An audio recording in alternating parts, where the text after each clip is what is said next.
Hello once again, and welcome back to the Tetracast. This is RPG Site's weekly podcast where we get the site staff together to talk about our favorite genre of video games. My name is Brian Vitale. It seems to be a slower week this week, but let's go through who's joining me today. I have with me Adam Vitale. Hello. Josh Torres. My life has been the biggest roller coaster this week. I want off the ride so bad. The game of life. We have James Galizio. Hey, folks. And we have Paige Detlefson joining us once again. It's Chamberlain now. Oh, damn. Got married 3 weeks ago. Congratulations, Paige. It's been Yeah, that long since I'll just keep it in there. All right. Paige Chamberlain. To all our listeners, please congratulate Paige. Recent marriage. Very, very, awesome. Very happy for you. Thanks. And I was hoping I was going to go to the byline and see that it wasn't updated as my excuse, but no, it was. So I have no excuse. So, all right, Paige Chamberlain, welcome back to the podcast. Yeah. So, all right, we were looking at the games that we were interested in talking about this week, and it seems like a lot of us have had either life going on or we haven't had a chance to play anything, but we did have one major, super highly anticipated RPG release this week that we will slate some time for, and that is Square Enix's Dungeon Encounters. So I know which only got announced like a couple weeks before it came out. Right, this was a Tokyo Game Show, the new game from Hiroyuki Ito, and my journey to get to finally play this game this week has been it was a journey, all right, a really long one. So I'm on a brand new setup. Obviously, we don't do this podcast on video, so no one can really tell. But last Sunday, James here came over to my place and helped me build a new PC. It was really cool, seeing James again. We haven't seen each other in how long? God, I think the last time must have been AX 2019, so just a little over 2 years ago. Yeah, it's been too long, and hopefully we'll get together soon at a convention and whatnot. But I think it was before you. The last person from the site that I had seen was either Alex at that Jedi Fallen Order press event that was in October 2019, or it was Brian for the rounded reveal thing. Do you remember when that was? That was late 2019. It was October or something like that. At the time, we didn't know it was Grounded. We just knew it was a new Obsidian title, so we were hoping for something meaty. And Grounded's fine, but just wasn't quite our wheelhouse. Yeah. So James, wait, go for it, Brian. I was just going to say that I know that when Dungeon Encounters was first revealed, it was kind of like, oh, Ito's back. He's free. And we've had a few people. I know you were one of them. Adam was one of them. And Alex Donaldson, I think, ended up writing about it for VG247. Basically, despite this game looking like very limited budget, very limited scope, it seemed like it was just people were, at least in this sphere, excited to try basically one of these smaller, more experimental projects from Square Enix. So I think you're the only one so far that's had a chance to really get in on it as of now. But I know more people are interested in jumping in before the end of the year. Yeah, I was only able to eke out 5 hours on it. It barely came out on Thursday, I want to say. So, but the lead up to Thursday was, we'll get there. So James came over and we worked on building this new PC and whatnot. We had a lot of fun. He was here for, oh my God, James, you came around noon. And you were here for 9 hours, maybe? Yeah, something like that. I think I got there around 12:45, and I left around 10:45. Oh my God, you're a fucking champion, dude. So basically, obviously we didn't take that entire time building the PC. The PC maybe took 3 or 4 hours, I want to say. Yeah. And yeah, that was pretty smooth. You basically built it all out of the case first to test if it would go into post. And whatnot, and all the parts seemed like it was working. It was pretty fun. There were definitely some weird challenges when we were fitting everything into the case, in terms of screwing into in the the motherboard into the case and whatnot. I just want to say, so this was my first time installing like a Noctua cooler. So the first small snag we had is that I accidentally installed the bracket for the Noctua cooler like inverted. Like the holes lined up, but it was supposed to like ellipses inward instead of outward.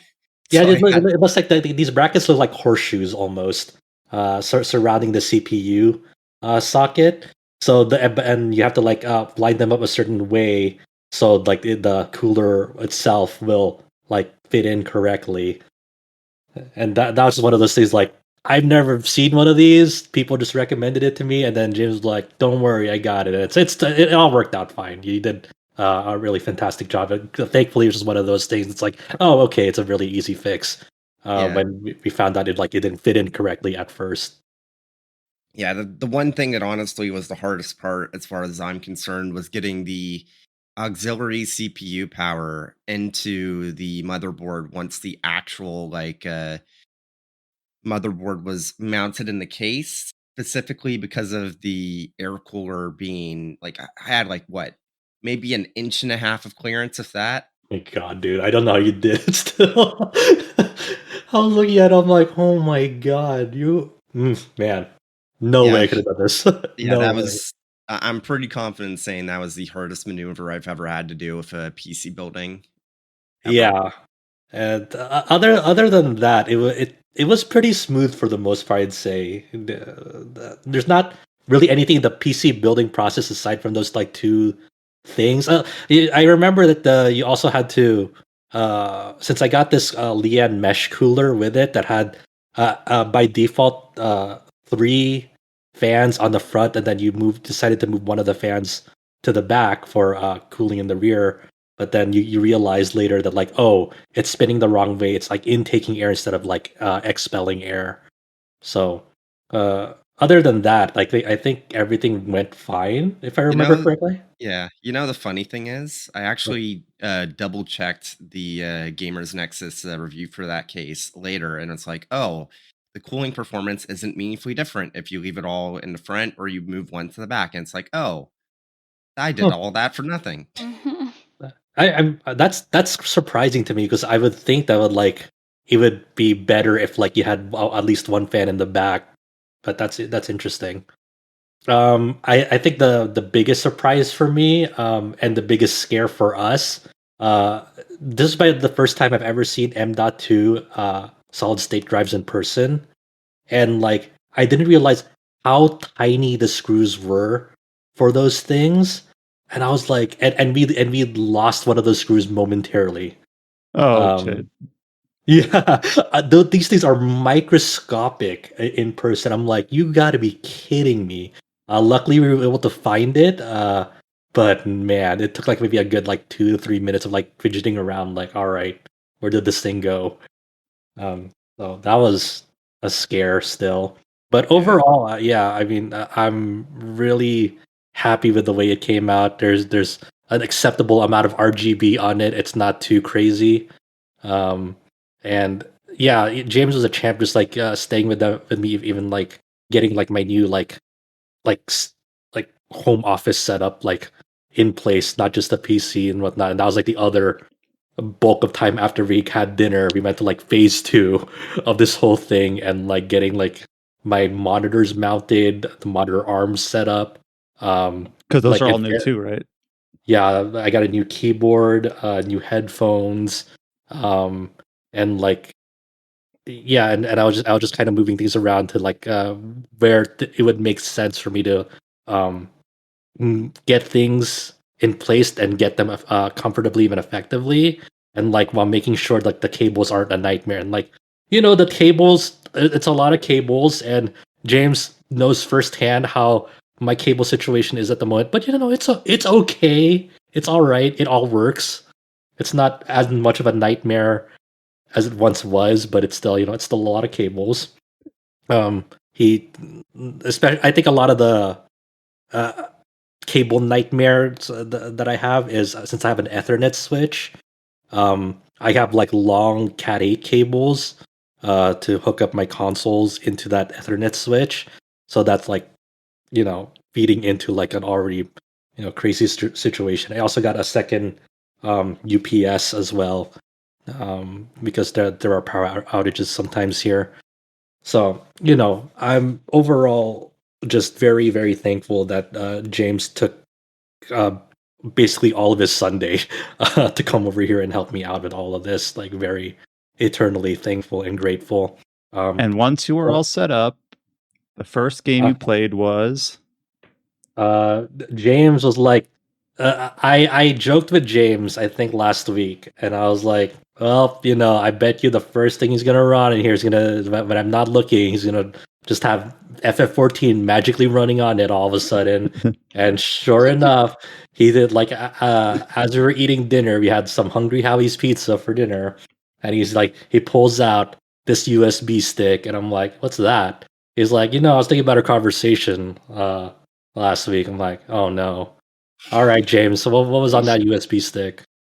So, well, earlier in that, we were trying to figure out, okay, does one of us have a USB to install Windows onto to like obviously get that set up? And the night before, so after Josh had already gotten his USB, I checked my mail, and the USB drive from the Endwalker press kit had arrived, because that was like a separate thing because they got them a little bit late. And I was like, okay, it'd be really funny if I actually put the Endwalker benchmark on here. So I did. And sure enough, was it extremely high? Yes. yeah, the very first thing after everything was like the Windows was set up and whatnot, we got to like the desktop screen. It's like, all right, time to run Endwalker benchmark. I'm like, okay, and that was my first exposure to like 144 FPS and whatnot, and making it all look good at the 1440p resolution. I'm like, oh my god, this looks fucking insane. I was like just in awe. Yeah, that was crazy. But life being life, once James and I were exhausted from time, all right, I'm gonna start tinkering with this PC throughout the week. The very next day, very next morning, I was like, all right, we have a work week ahead, but I'll still be able to like do some stuff with this computer. Tragedy struck me. I was out for maybe I would say like almost 4 days, but definitely like 3.5 days. I woke up in a lot of pain the next morning, to the point where I had to go to the ER and whatnot. And it turns out I know what it feels like to have a kidney stone now. So I was, yep, I was dealing with that for the majority of this week.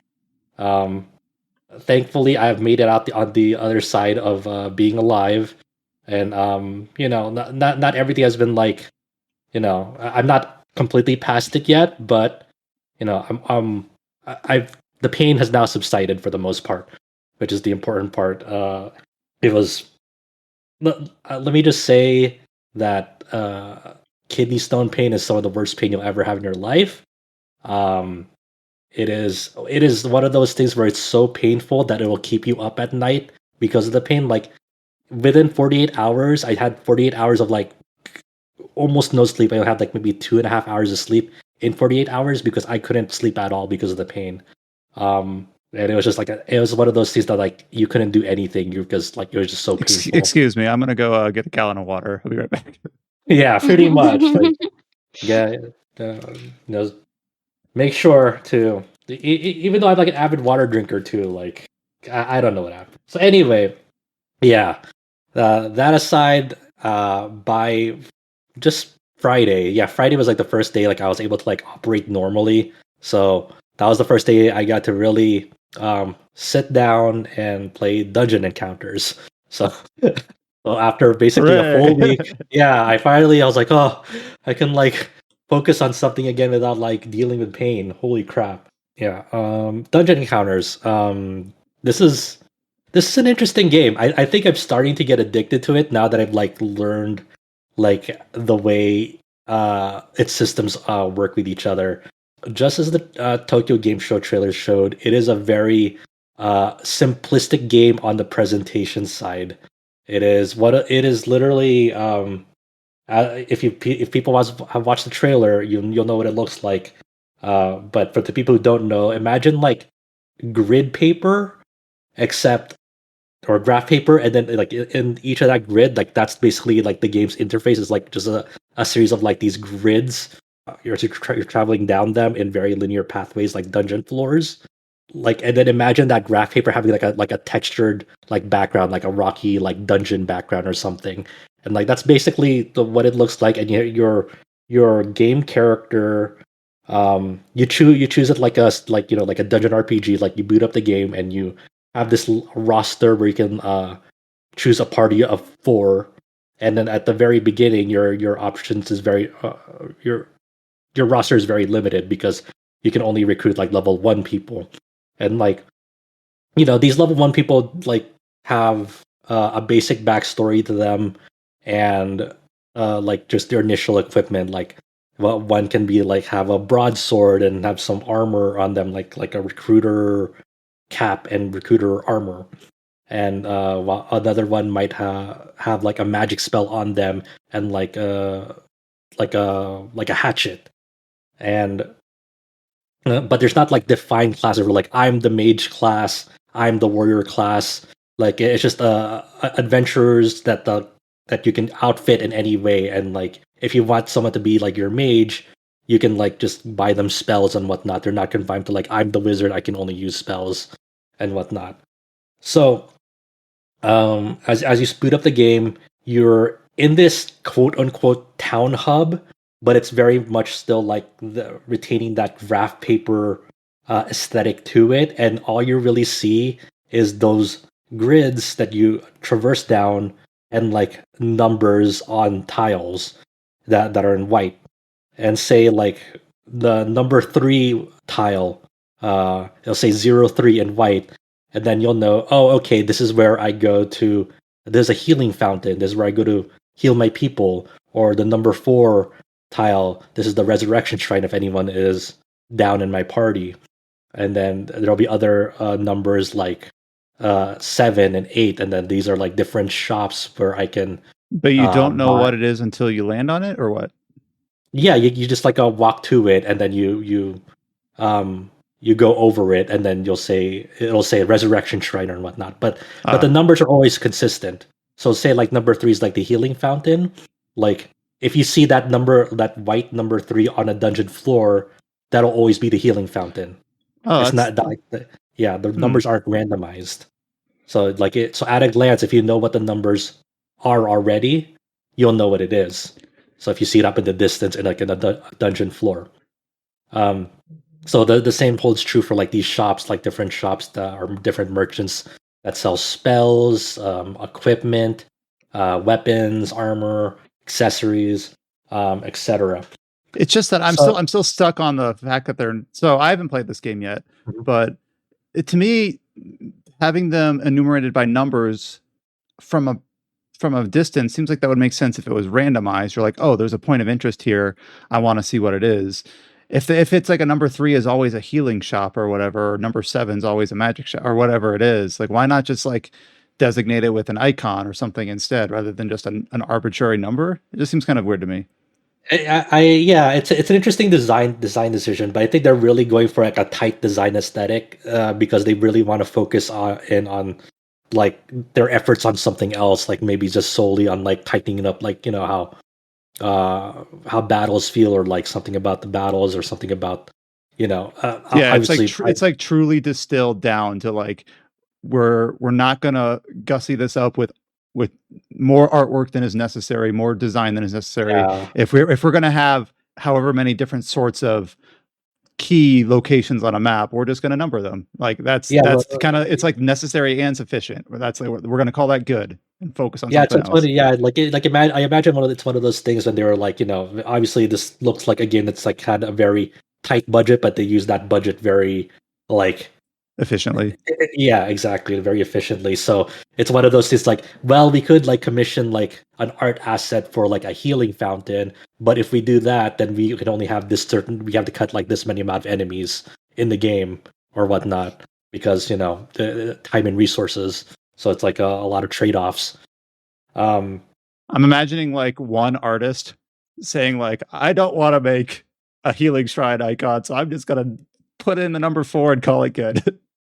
Because I have to draw this wizard guy or this other character. Seems like maybe it's more like a reference number, an index number. So give you that, number 3 equals this or something, like just on the list rather than like go and have a list, but just to seem like that.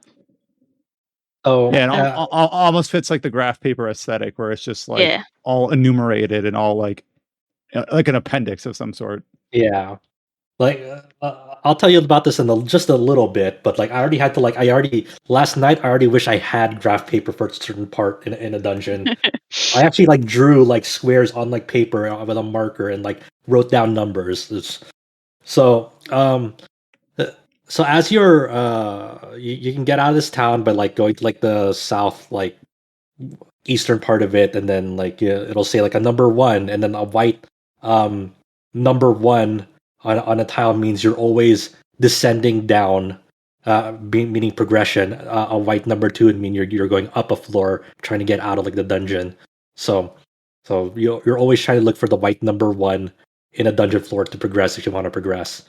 So you enter the dungeon, and one of the very first abilities you get, you gain abilities by by basically they show up as white numbers as well in a dungeon. So say I enter the dungeon, and then I traverse down a few tiles, and then it'll have like a number, I don't know, 74 on the ground, and then I go over to that and it'll say ability. I forgot what it was called, but it's the ability to see enemy encounters in a dungeon floor, and these are depicted by black numbers on the floor. So anytime there's like a black number on a dungeon floor, if you step on that, you'll get into a random encounter, or not an encounter with an enemy. And so you gain that ability, but in order to use that ability first, you have to visit an ability like shrine or fountain to like equip that ability, because you have ability points, and you're only you have a set amount at first, and you can increase that cap. And I'll tell you about that later. But it costs a certain amount of AP to equip that ability on you. So for this one, it's like 3 AP. So you get that, you equip that on the nearby ability thing, and then you're like, okay, I can go into battles now. So, well, you can now see battles now. And then so you go over to your battles, and battles are pretty like, they look simplistic at first, but they can get pretty complex. From where I'm at right now, like I'm like quote unquote like in second biome of the game. I don't know how many there is. I don't know how long this game is. I imagine it's gonna be a while. I don't know. But how battles are laid out, if people know how watch the trailer, they'll know how they look. But there's no fancy like 3D plane or whatnot. There's all strictly on a 2D plane. On the left, it's the enemies. On the right is your party. They're basically portraits, like staring down each other. And when they attack, like their portrait frames or like boxes like move, and like say you're attacking with a sword, they'll like their box will move towards the enemy, like just a little bit, and then it'll have like a slash effect on that enemy, and then it'll show how much damage you did and whatnot. So every enemy and character in the game, whether you're your party, the enemy, everyone has 3 important stats to keep track of: PD, MD, and HP. The PD is physical defense, MD is magical defense, HP is obviously your life points, your hit points, and whatnot. In order to defeat enemies, you first have to deplete either their physical defense or magical defense completely down to 0. So all of the damage that you do will either affect physical or either affect PD or MD. It'll deplete one of those. So let's say I encounter this ghost. It has 3 PD, 3 MD, and 3 HP. So I have this broadsword, and it does 40 PD. So when I attack that ghost with the broadsword, it'll deplete that PD down to 0, but it won't affect HP. The PD or MD have to be completely at 0 for you to even start dealing HP damage. So it's like you armor, kind of. Yes. So you deplete the PD down to 0 with the broadsword, and then you have your next character use another like physical attack, like say they have a hatchet, and then they attack with the hatchet, and now since that does physical damage, now that'll attack HP since their PD is now down at 0. Does that make sense? Yeah, like the game it's a completely different sort of game, but the game that I think of that worked like that was Divinity Original Sin 2. I think the first one too, but I think it was more prevalent in the second one, where enemies would have like this magic barrier or armor. I forget if there was a magical physical split, but basically you had to have you had to pierce their armor before you could deal their damage, but deal damage to their health pool, and that's pretty I think that's common enough that there's a bunch of other games you could probably especially in reference. action games. Mm-hmm. Yeah. So that's a very simplistic encounter, like one of the very first encounters you'll have. But keep in mind, I guess there's a good time to explain how RNG works in this game, especially in battles, where they're all both for magic and for physical type weapons. There is like a variant where it does consistent damage, and a variant where it does like RNG damage. So think about the broadsword and the hatchet that I gave you as in the example. The broadsword will always deal 40 points of damage when you attack something with it. But the hatchet, it has the potential to deal up to 70 points of damage, but when you attack, it does a roll that can be from 1 to 70. So yeah, that's kind of the gamble that you make with this. Is like this weapon, this hatchet is technically more powerful, but if you attack and it has a low roll, like we could do like 3 damage sometimes. It's like, Well, that's actually pretty interesting because I know that usually in the context of talking about strategy RPGs, there's like 2 camps. There's games like Fire Emblem, where you can calculate exactly how much damage you're going to do based on your attack stat, the weapon stat, and the armor stat. And you basically just do math and you say, this will always do 12 damage to this character. Or you play like Final Fantasy Tactics, where every single weapon has kind of like a range of damage that it can deal. And this is also true for like most pen and paper RPGs, where it'll do between 12 and 25 damage or whatever, and you roll. So it's interesting where in this game they're just like, we have both. We'll have some that do it one way and some that do it the other. Yeah. And then that's the same thing for magic spells as well, where some do more like they have a lower base damage, but it's consistent. You always do that damage, and then some have like a higher potential to do a lot of damage, but there's you can also roll pretty badly on them too. And that expands out to like variants where there'll be weapons that can hit all enemies, and then and magic spells that can hit all enemies, and then there are variants of like ones that hit all enemies that do consistent damage, or ones that hit all enemies and do like RNG damage. So that's kind of where the different categories of your offense come into play. This is also true of like different encounters that or different enemies that you might encounter. So there'll be griffins that you'll encounter early on that obviously are flying enemies, so you can't hit them with like normal melee weapons like a sword or a spear or whatnot because they're flying. So the only way you can inflict damage on them is either through magic spells or ranged weapons like crossbows and whatnot. And you have to plan around that. Or like my strategy right now is I have a lot of AoE magic spells on me, where I just stack magic damage, but I have to be careful because sometimes enemies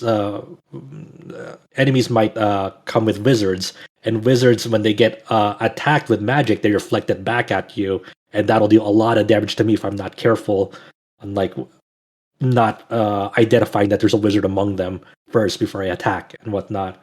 So that's kind of where the mechanically rich depth of the battles are, because obviously you can start thinking about like different modifiers to enemies to kind of circumvent or push or encourage different strategies with your setup.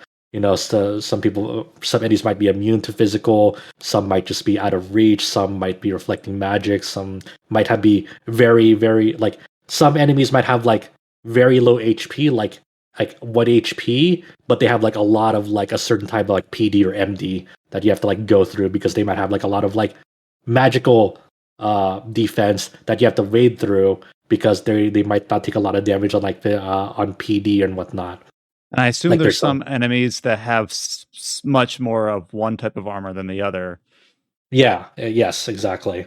So like mechanical enemies, for example, they have a lot more physical defense than magical defense, for instance. So that's kind of the basic lowdown of battles. Obviously, this is all done through ATB. So everyone has like a speed stat on them as well. So as you're equipping new armor, some armor may weigh you down and like take down that speed stat just a tiny bit. But new armor will obviously help you boost these stats, these PD and MD stats. Nothing will really boost your HP stats besides level ups for characters. It is important to note for battles that your HP does not carry or your HP does not replenish from battle to battle, but your PD and MD do. So that's the important thing to keep in mind. That makes sense. Yeah. So as characters level up, your characters don't necessarily do more damage as they level up. They increase their HP cap and they increase their proficiency points cap, and proficiency points or PP let you wear more stuff without getting overburdened. So say like I have a 40 PP, I can only equip a certain amount of like armor and weapons on me before I get overburdened, and then I have to like make a trade off and wait for them to like get up to a higher level where I can like get like a heavier equipment on them for better defense and whatnot. But all your defense and all your offense will come through solely your equipment. It's not like a character growth like thing. So the armor is actually armor. Yes, the armor is actually armor. So if you unequipped everything, you would have no stats. Yeah, you would just eat shit. So even if I'm a level 90 person, and I unequip everything, and I go through like the early dungeon, that person's probably gonna die pretty fast, essentially. So that's another interesting thing, because that's not something I think about a lot, but in certain games where your character has some inherent stats and then of course your equipment augments them, or there's other games like Fire Emblem is one of those again. And then there's other games where it's more all on the character and then the equipment is more just playstyle. So that would be a lot of Souls likes, where the stats are on your character as you level up and you spend souls or whatever the currency is in the game. And then you have the equipment, which obviously has rating based on your character stats, where it's like it scales with your strength or dexterity or whatever they call it.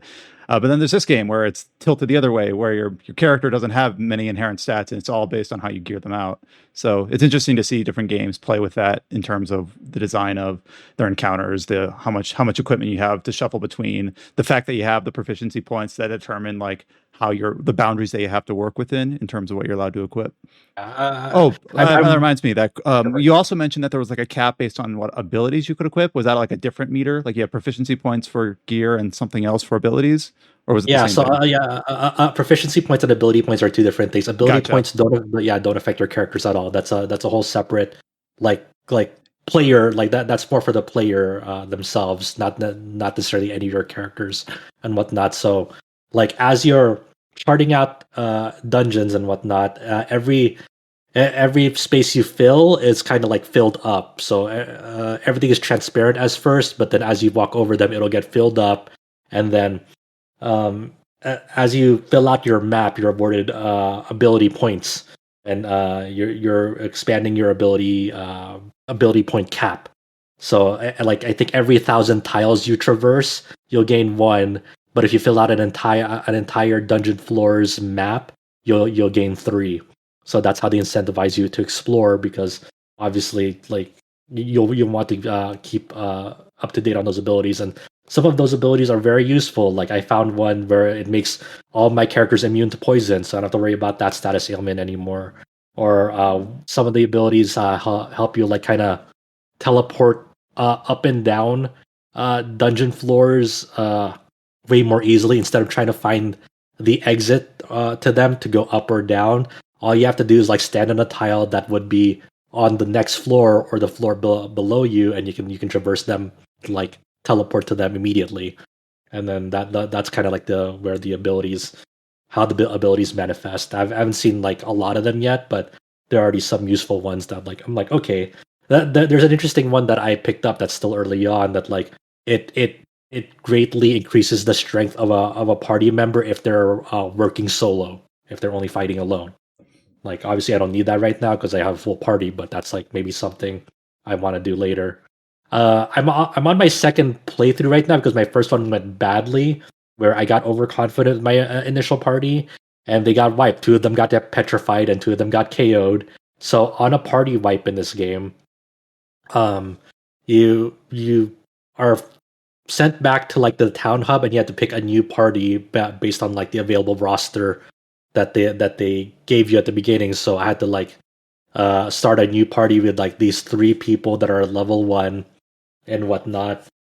And I wonder how I'm gonna save these people because I don't like know how to cure petrify yet, and I don't know if I have to like how to like save these people. And like I didn't make the descent with that second party because I was like already so frustrated. It's like I don't want to start over these people because I only have 3 of them, and I have to like all level them up and gear them up again. But what I did learn on my second playthrough was that you'll find certain like shrines to help cure petrification, and um, what I'm really curious about is there are selections in that party composition uh like list of like characters, or they're like really cool ones like a robot and like a cat that looks like Totoro and whatnot. They're like high Oh yeah. level, but it says they're wandering, and like it doesn't show you the coordinates of where they're Oh. wandering. So I really wonder if as you go deeper into the game, like you'll find these characters at a floor, and then maybe they'll head back to town, and like they could be available for you to recruit and whatnot. So I haven't gotten that far yet, but that makes me interested. I think the only other thing I really want to mention right now, because I'm still relatively early on, I want to say is that throughout the dungeon floors, sometimes you'll pick up like bestiary like entries for the enemies that you find, and obviously it'll show like how like their stats, how much defenses they have, how much HP, and then like their common and rare drops and whatnot. But the cool thing about them is like they're marked with like a certain like key identifier. Like say a bat is like 0F, and that's like its bestiary index. Um, so now for encounters that have bats in them in that dungeon floor, like you'll see like a black 0F tile throughout the floor, and then you'll know that like, oh, okay, this battle that I'm coming to, it'll have a bat in it. I don't know what the other enemies are, but I know there's a bat in here. So like if you're trying to like farm for like a certain equipment drop from an enemy, like that could be a handy like glance at resource for you to say, oh, okay, this encounter here I can like bypass it because it doesn't have any enemies that I want to like try to like get a drop from. You know what I mean? Yeah. So it's a really interesting, nifty, very minimalistic dungeon JRPG. I'm starting to get addicted. Like I said earlier, there's a certain like I don't know, like I it's one of those games that I don't think it'll like appeal to everyone, but a certain type of like person who likes pen and paper old school dungeon RPGs. Like I think this might really appeal to them. I almost forgot to mention like this last night. I got out like a pen and marker because there's this island in a dungeon floor that you couldn't reach normally by like in that dungeon floor, there's like no hidden tiles or whatever to get to like the treasure there. What you had to do was either be on the floor below or the floor above, and you had to use the ability to like warp up and down. So you had to like basically get the coordinates of these tiles and then find those similar coordinates on either the floor above or below that floor, and then teleport up or down depending on what you decide to do to that island. That's pretty cool. Yeah, and I was like, I need to like mark down these coordinates to like make sure I'm Is stepping that on what the you're right drawing path. on your graph paper? Yeah, yeah, and I was like, that's really freaking cool. That's awesome because The way I you was describe this, it sounds like a game that Adam will adore. I was definitely one of those people back then who played like old school wizardry games, and like I got out like graph paper and like drew like dungeons. So like Mhm. it is activating like neurons inside me that haven't been like just been touched in a very long time. I don't know if you mentioned it because you're saying the presentation's pretty simple, but from what I heard, the music's really good. Oh yeah, the music's awesome. The guitars and the Mhm. Yeah. Like there's not a like the music is starting to change up a little now in like the second biome that I'm in. Like because you'll hear the occasional like butt rock like in the first area a lot, but then the music is starting to change up where I'm at, and it's exciting and kind of scary because I don't know what to expect. Well, when this game was announced like less than 2 weeks ago, I wasn't sure that, we Yeah. would be highlighting it on our podcast, but I've seen a lot of people excited about it, and it sounds like it's got some really interesting premise. It's kind of it's kind of cool to play a game that won't have like a staff credit list that goes on for hours, and it just has like so much pumped into art assets, music assets, and animations or whatever. It's just distilled down to kind of like what is necessary to make an RPG, and cutting out all And even like the few like touches of animation it does is like it's like endearing in a way. Like mechanical enemies, like they'll have an ability called like dismember. It's like a huge like physical attack, but like when they attack you with it, it'll like shuffle around like your character's portrait like in very weird ways, kind of like a muffled like, oh, their eyes shouldn't be there and their face shouldn't be like all mixed up like that, but like it's kind of eerie. So like when it does happen in those like small animation moments, they make it count. Yeah, so just I very. think Go ahead. actually, I think most of us have picked it up too, like a lot of us anyway. So, Not yet, but by next week. well, if you that's at least by the chat, if you have. So, Mhm. but I think one of us got to actually play it so far. It's okay. I do my best. I know I was like on the verge of life for a bit this week, but I'm glad I was able to at least Yeah, get we are some in time your debt this week. So, into it. all right, the next game we're going to talk about is also one that I was not expecting at all. We literally decided on this like right 10 minutes before the podcast started, because it's like, what have multiple people played this week so that we could get some back and forth for another game to talk about on our podcast. And what we came up with was not something that I even had realized had released. It's not something we cover. It's not an RPG. It is Super Monkey Ball Banana Mania. I hope I got all those words in the right order. I don't know anything about Super Monkey Ball at all, other than it's a Sega character that shows up in all those Sonic racing games, things like that. I think that Paige has played this, and also James, and we just figured, why not? Let's talk about it. We had multiple people playing it, people who I presume have played multiple games in the series. Since they haven't had a chance to hear them much yet, I'll hand it over to James for now. James, tell me about your time with this new Super Monkey Ball game. So it's technically not really new. It's like a remake of Super Monkey Ball Deluxe, sort of. But it's Super Monkey Ball, Super Monkey Ball 2, and Super Monkey Ball Deluxe, all sort of mushed together. Well, Super Monkey Ball Deluxe already was like Super Monkey Ball 1 and 2 mushed together. So that's why I said it's like, it's not exactly the same. There's some changes to the story mode where it's like none of the cutscenes have been recreated. They're just kind of like VN style, like cutouts. And it's very like quick. So it's like, nobody plays Monkey Ball for a story mode though, so it's not a huge deal. It's like, you can play Super Monkey Ball Adventure if you want that, but I don't remember liking that game, so Yeah, most people didn't. So I feel kind of bad because Brian said, "Oh, well, I'm assuming that these people have played more than one Monkey Ball game." No, I only played the original on GameCube, and I yeah. rented 2 once. I So, never played 2. I don't even know if I knew there was a 2. so the thing you need to know, Brian, and pretty much anyone else listening that's never played Monkey Ball, is it's pretty Yeah, monkey in a unanimous that ball. yeah, it's pretty unanimous that the best one in the series was the first one, and it never quite reached the same heights. I've heard the Vita game was decent. One of these days I'll play it because hey, it's a Vita game, of course. But yeah, it's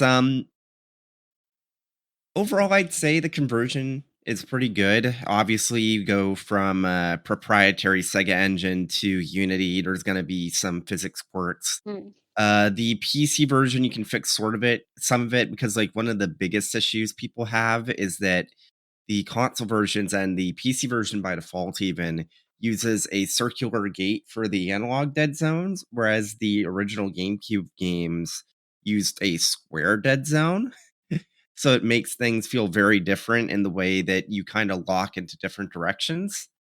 So Yeah, one thing you can change on Steam is you can just use like Steam input to force it into a square dead zone. That feels a lot better.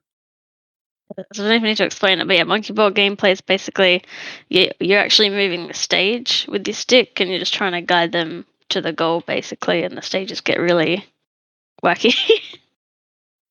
um, yeah, they did some weird changes with this because they took out lives, so you just sort of keep going. Although it doesn't save if you exit and then come back, which is very annoying.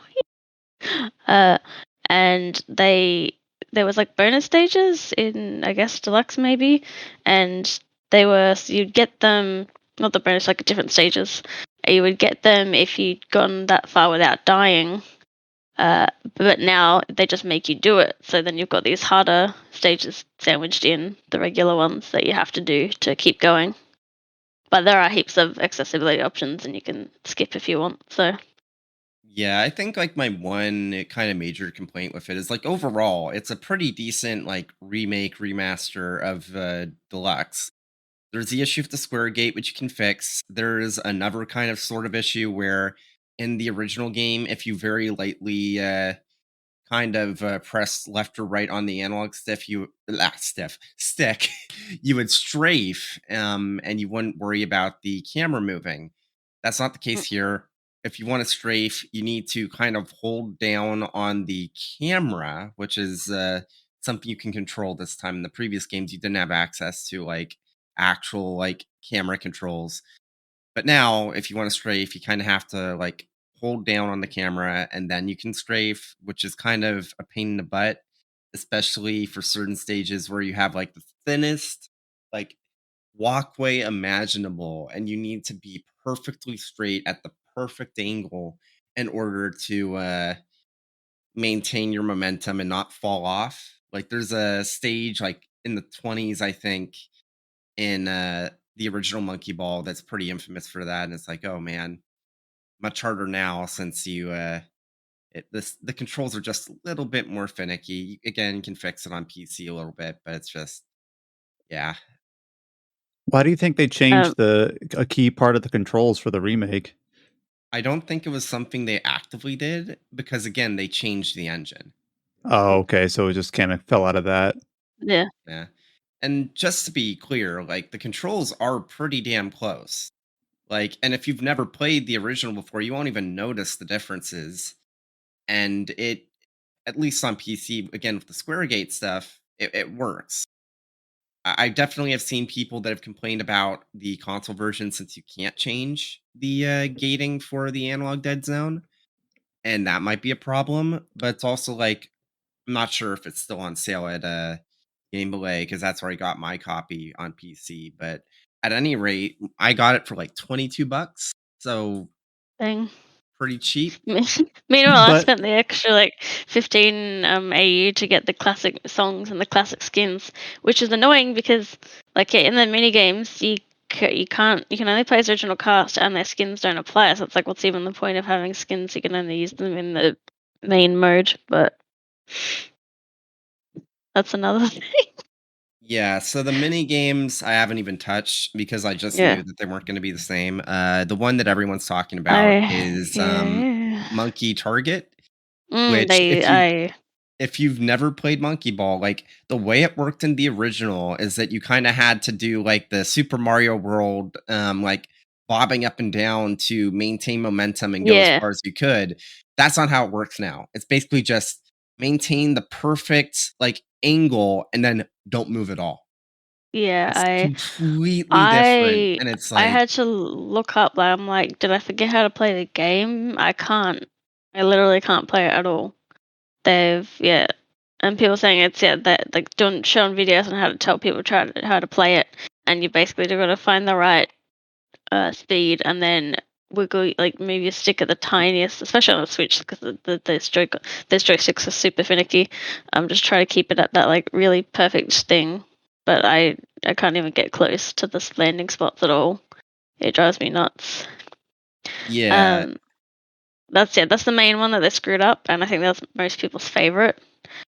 The fight they also screwed up because the camera just like it's one where you're just on a stage and you get like these gloves and you like move yourself around and try to punch people off and like get power ups and stuff. But the camera stays in one like it's just sort of fixed now. It's just sort of like it's quite high above, whereas in the original it was a bit moved a bit more, like close ups and stuff. So that's super annoying. I think most people haven't complained about all the other mini games, and some of them I don't know because they're from two.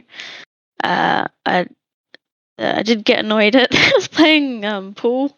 I think it's called billiards in this, and I went against a com, and because he got the first go, he scored 7 of them before I even got to my turn. And I was just like, oh, okay.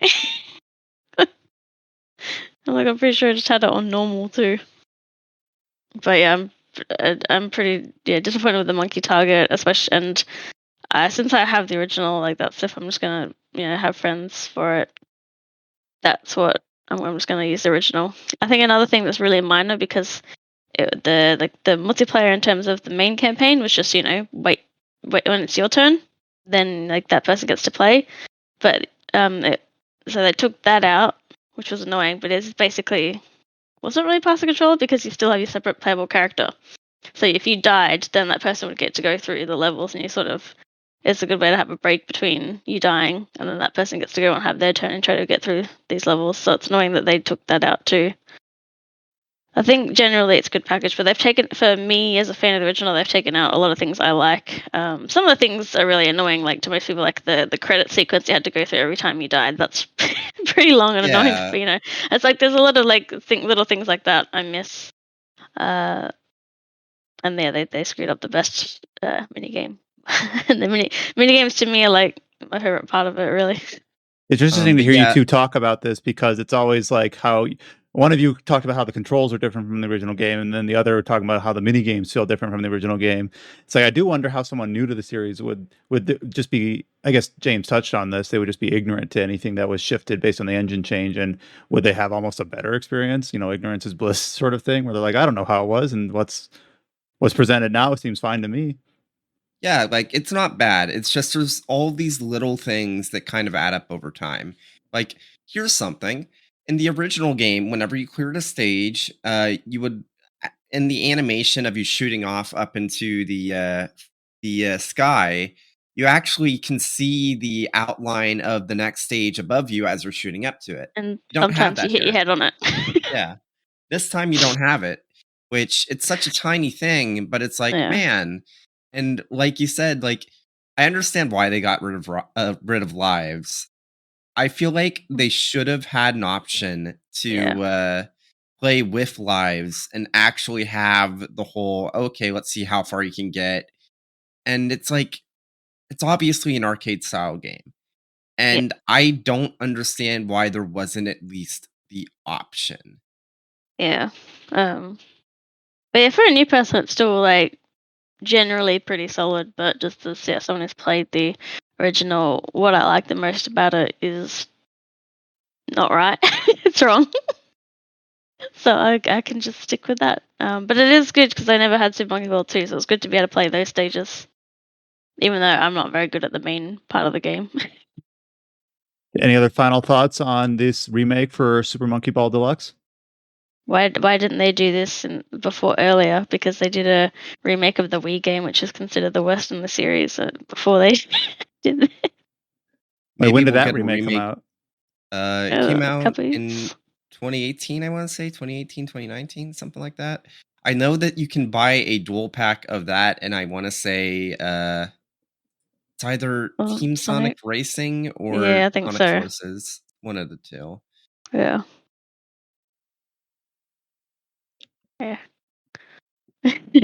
Yeah, that because the Wii one has like boss battles in it, and I was like, what the hell? That's this. So it's good to be mostly back to the original formula. The last game we have on our list here was actually a game that I had never heard of before, that Paige brought up when we were just talking about the outline of this podcast before going into it, and that is Kaiju Wars, which all I know about this is what I was able to glean from the Steam page. It looks like kind of a pixel-based Advance Wars, not focused, kind of styled in that vein of an Advance Wars style game, obviously titled in the same way, coming out next year. But a demo was recently released that you had been putting some time into, but you haven't played Advance Wars, but you were interested enough to try out Kaiju Wars. I don't even know how I heard of the game. I would have been like just like the day after the demo had come out because it hadn't been out that long. I just saw, I think, the color palette, because it's very like the pixel art detail is more than what an NES game typically would be, but the color palette sort of give off that sort of vibe because the maps might be gray, orange, and red, or like purple and pink, and like it's really cool looking colors. Yeah, so it'll be interesting because the Advance Wars remake will come out before Kaiju Wars does. So then when I play that, I can see what they've taken the inspiration from. But yeah, it's a turn-based tactics game, and it's focused on sort of resource management because you're the military going against these kaiju that pop up, and any buildings that aren't destroyed, like the civilian buildings, will generate money, which is what you use to launch more tanks or fighters or bombers, things like that. And the scientists will be working to build like science points at the lab, and you basically win a fight by earning breakthroughs, which is either by filling up the amount of like science vials you need, and that makes a breakthrough, or whittling down the kaiju till it retreats, which doesn't like defeat it because you've got to meet that requirement of breakthroughs, but it'll temporarily get it to go away for maybe a turn or two. And yeah, otherwise the combat is pretty much like you click and you move them like to that spot on the square. Because you're going against big monsters, they usually like they don't survive one hit, like one attack from the monster. But you use the tanks, and the tank will slow down the movement so that the kaiju can't. It sounds a little as bit many like tower steps. defense, a little bit, where you put up like passive defenses to prevent the kaiju from getting to you. It's kind of fodder, yeah. And there's some levels that are just like optional puzzle-based ones, where it actually taught me that the kaiju will typically move towards the nearest building. So then, like, it had you like just try to survive a certain amount of turns. So you had to try and like build new structures with your money at the right time to get it to go on the right pattern of destroying buildings, so you could survive on time. And almost like crafting a sacrificial building just to distract it. Yes, that was the whole point of that. And then there's other things like this, that basic combat, and you eventually get these experimental weapons that like you develop through a few turns, and that could be a freezing ray or basically a Gundam. Because it starts off as a plane. It starts off as a plane, and then when it gets hit by the kaiju, it'll turn like into like the standing upright mech, and then that can. So that one can survive a couple of hits. Like, so that's a good point of it. Whereas the other things, they won't. But like I was saying, buy this game next year and run it at like 144 FPS. And it's like 400 by 400 pixels or something like that. And there's the fun weapons, things like that. And there's the other mechanic of you've got the security. So in the lab, eventually that security break down, and you have to evacuate the doctor to another lab without getting trampled on by the kaiju that's on the way to the lab that it was last at. But during that turn, while they're in the truck or the plane, the boat, whatever, to evacuate, then you don't generate any money or science points. So then you don't have those resources, like you're not generating the resources to repair your fighters and things like that, which, like I said, normally they only survive one hit, and the monsters will have special abilities, so they can usually take out 2 or so at a time.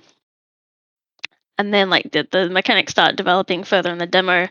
You've got sort of this like a little deck, like sort of a deck system too, because you'll get 3 cards, and then you get to choose what you want. So you might gain 2 science points, or you might add a permanent buff to all the current allies on the map. Things like build a lab for free, and they'll run out. Whereas the enemies, the kaiju, the story wise, it's it might be caused by aliens or something.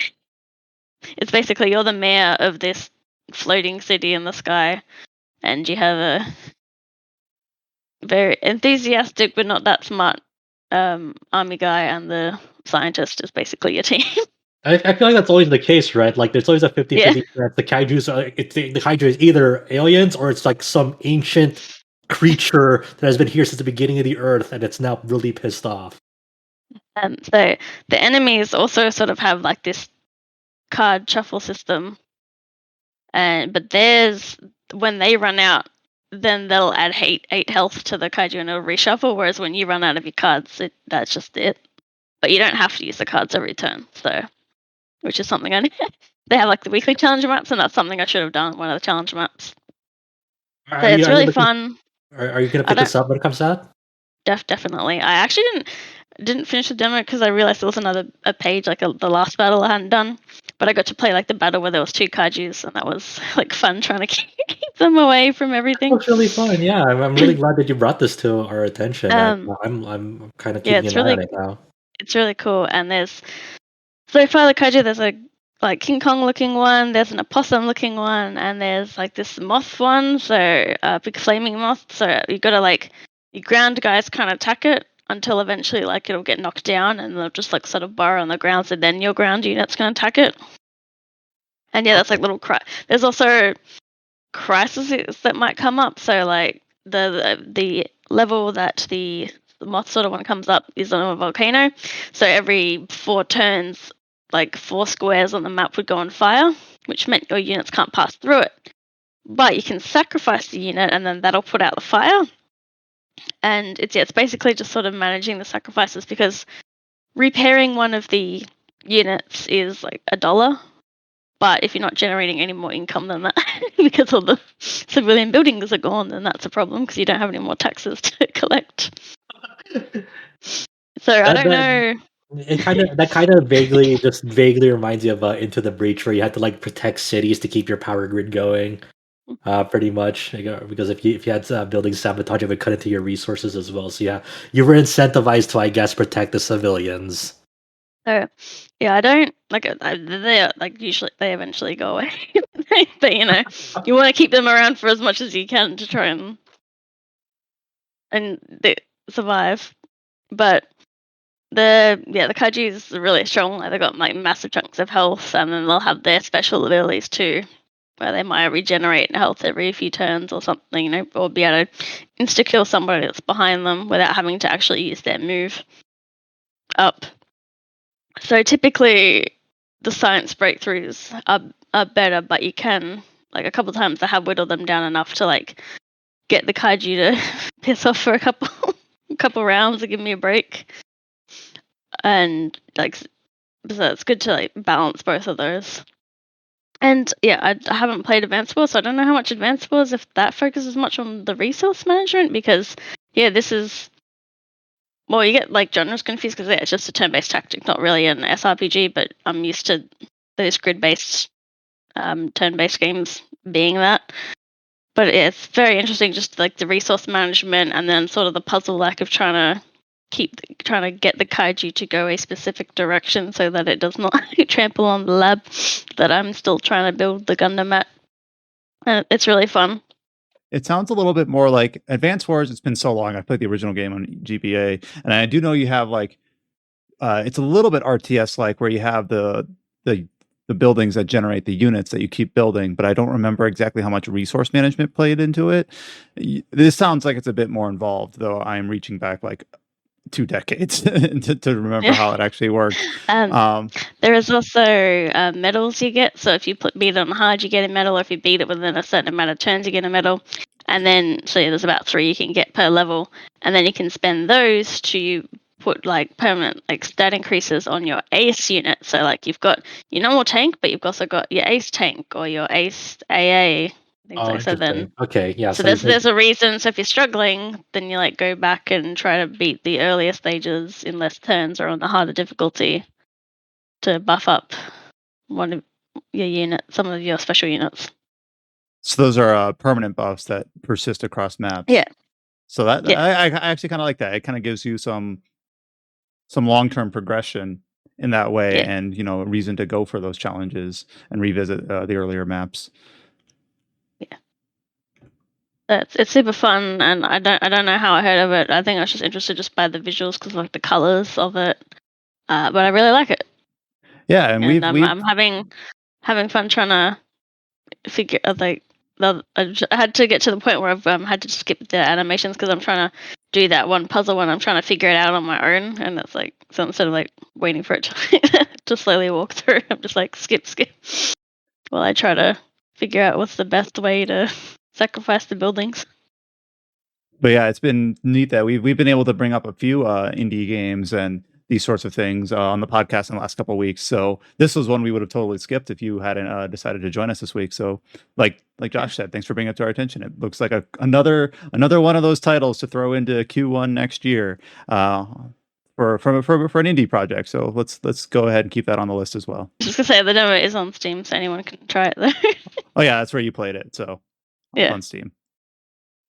This week, we do have a number of features that have gone up on the site based on games that we've already talked about on the podcast previously, and kind of just a smorgasbord of things that have shown up in the last week that I know James has written 2 of these, and we've also got 2 others, one from Cullen and one from, I believe, Scott. Yes, Scott. So we'll do the ones that James talked about first, and the one we'll lead off with because it's one of the upcoming bigger releases of the year, and that is Final Fantasy XIV Endwalker, of course. So, as always, when we talk about this MMO, I am not equipped to talk about it with any level of knowledge or understanding. So I will just hand it off to James, who had a chance to play through a bit of the game in a preview environment. So just let us know, what did you think about what you're able to experience with your Endwalker preview?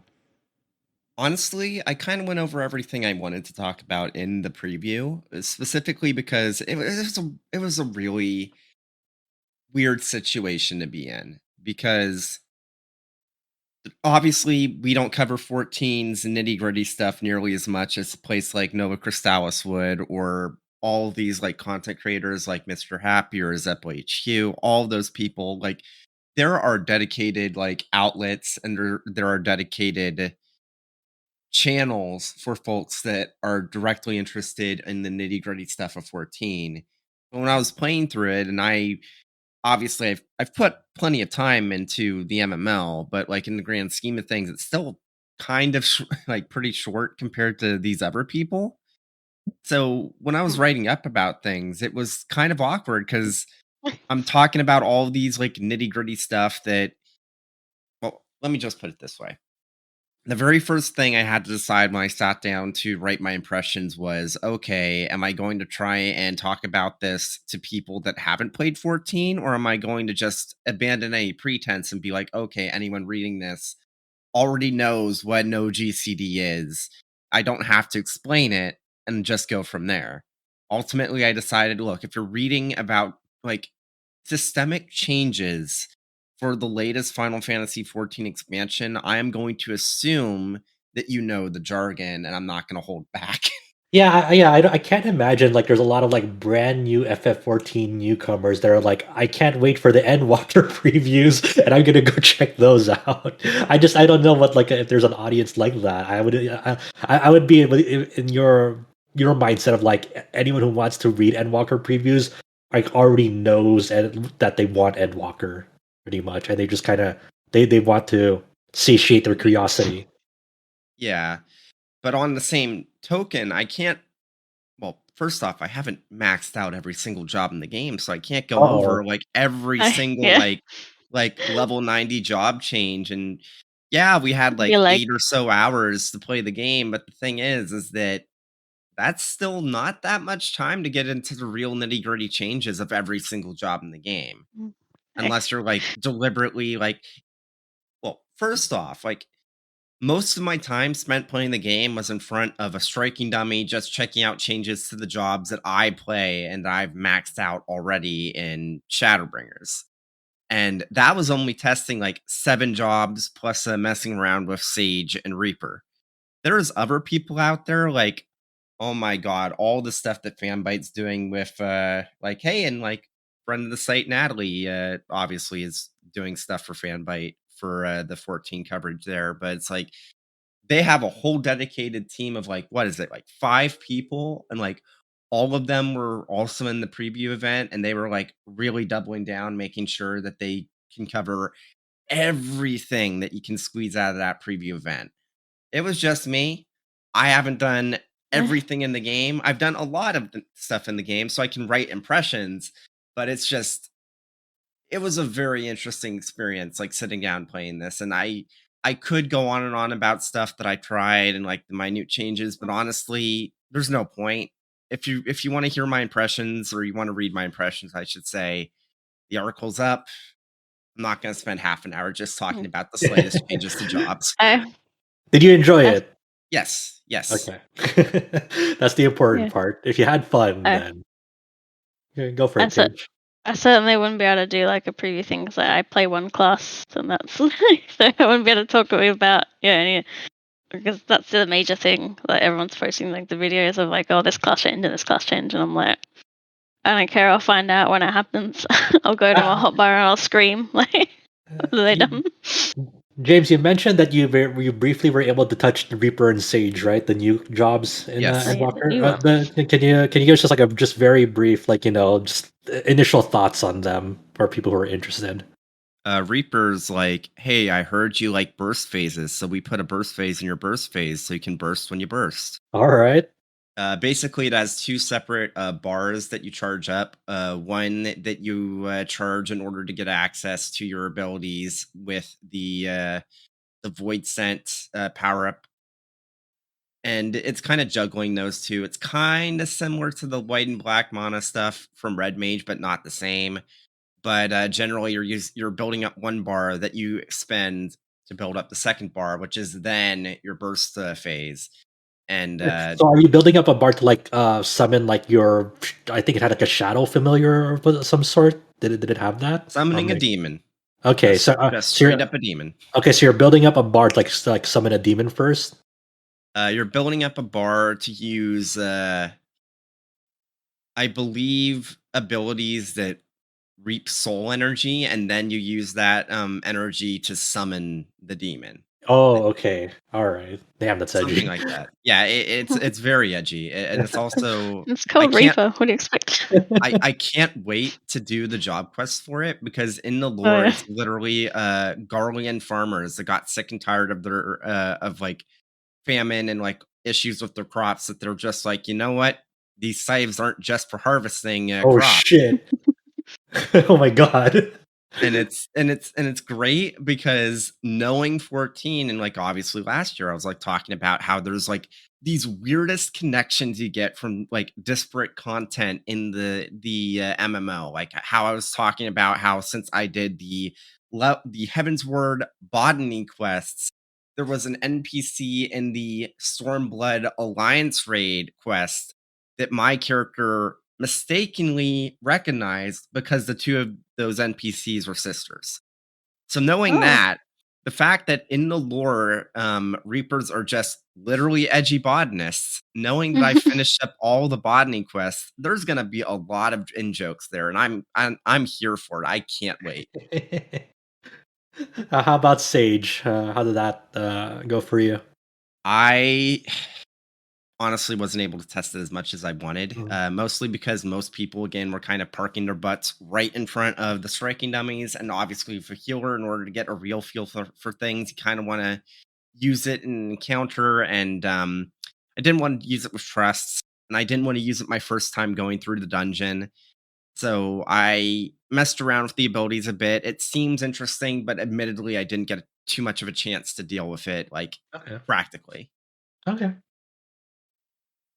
Yeah, you are kind of right though that Final Fantasy 14 is big enough that there are dozens, if not more, just dedicated content creators that this is all they do, day in, day out, daily streams, daily videos, where getting the weekly or monthly preview from a site like us, which is more general, is maybe a little bit different for like the more casual observer, but then they are probably not going to also be less likely to be looking at the previews for the patch notes for balance changes. So I understand that the kind of the impression that you're giving that you're kind of in like a very niche of a niche in terms of what your coverage should cover compared to everything else. I mean, look, I get it, okay, because I like throughout the week, like I was watching like a 1 hour breakdown video of the newest Guilty Gear Strive patch. My friend often goes on live streams, like on streamers who like spend like 8+ hours a day if there's a new Path of Exile patch, and they do like a patch breakdown stream. Like, I get it. My That being subscription said, box after the embargo was just full. yeah, like the Mr. video. Happy put out a full like 20 or so minute video for every single job in the game, and it's like, Jesus Christ, dude. Absolutely insane. But again, it's his job, so it makes sense. But I will say that I was pleasantly surprised that as soon as I left embargo lifted and our coverage went live, that there was at least a few people that very clearly read our stuff first, and there was like a quote retweet of the tweet for the article saying, "Oh man, these astrology changes sound great." It's like, oh man, somebody actually read it. It wasn't a waste yeah, of time. someone Hell ran the yeah. website. Yeah, that's what we're here for. Just semi-related. Square Enix, this is an intervention. Why did you make embargo 5 a.m. Pacific? Do, I, do you hate me? I'm used to it. I'm used to it already. I'm used to Japanese embargoes and just getting screwed over because we're on the Pacific. Yeah. Pain. Yep. But yeah, it was a good time. It was a good time. I guess good transition to the next article. Basically, so Monster Hunter Rise is coming to PC next year in January. And just out of nowhere, Capcom Europe basically sent an email my way, the representative there that I worked with for Rise on Switch, saying, "Hey, here's an early code for the PC demo." And it's like, oh, well, I guess I should do something about this. So I recorded the Magnamalo hunt. Failed because the demo Magnamalo is harder than pretty much anything else in the actual game, I feel like. Um, and put it up on YouTube, so 4K 60. And I thought, man, the Monster Hunter Stories 2 PC 4K 60 video I did really well. This will probably do well too. And it's like, nope. People actually cared to record 4K video from the usual suspects this time. So it's like, oh well. But I put out some. I played this too a little to see 144 Rise FPS Rise in action, and I'm so sorry, Josh. I'm so sorry. I did this and Tales of Arise, and now I don't know. I don't want to be one of those PC elitist people who like I can't ever go back after 144 FPS, but it's one of those things like you see it in person and you just don't know how to describe it to like another person who's never seen it before. But it's like so smooth, crisp, and clear when it's in motion that like it's just like I don't ever want to touch the Switch version again, and I don't ever want to see like Tales of Arise running at a lower frame rate again. It's funny that you say that because what did you title this article, James? I don't remember the exact wording. Give me 1 second. Oh, here it is. Monster Hunter Rise's PC port is going to make me abandon my Switch copy, which it is. Oh yeah. Yeah. I am kind of glad that I didn't bother to touch any of the post-launch update stuff. So that means that I am still HR7 because I haven't touched it since the Hunter rank unlocked. I'm the biggest loser then, because I guess I went through all the title updates for Switch, and then they already confirmed in a tweet, like, despite giving a survey about your hopes and dreams for having cross save in it, we can now confirm there won't be cross save for Rise on PC for Switch. Like, all right, well, thanks Capcom. So. I'm just trying to drag people with me again. Be like, hey, you want to grind Rise with me next year?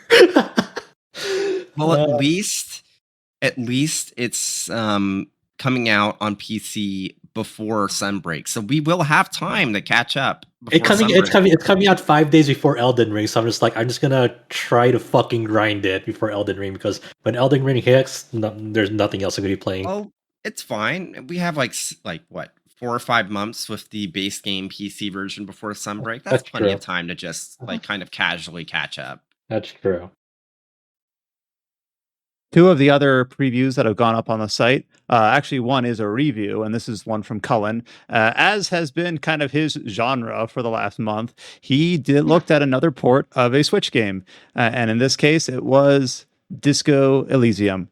I worded that weirdly, a port to Switch of an existing game. Yeah. So Disco Elysium was just the latest in a very long trend of games releasing later on Switch, usually by a different porting house. We've seen them be really successful, and we've seen them be not so great.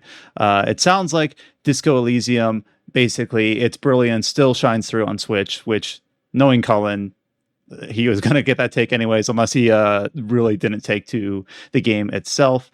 He mentioned a few performance issues, but he basically said that he didn't really have any issues with the controls or with reading it. He went way into it's almost basically another review about how he thought about the writing. When he talked about what does good writing mean, he tried to kind of put words to that, because sometimes it's kind of stated as like a blanket statement in terms of like, this game has good writing. Well, what does that mean?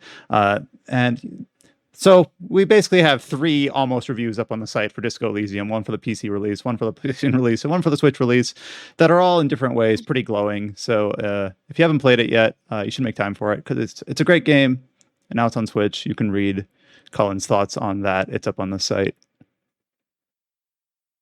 The last preview that we put up on the site is actually a game we haven't talked about in like a year or so, or maybe earlier this calendar year. I forget when we first looked at this, but that is Baldur's Gate 3.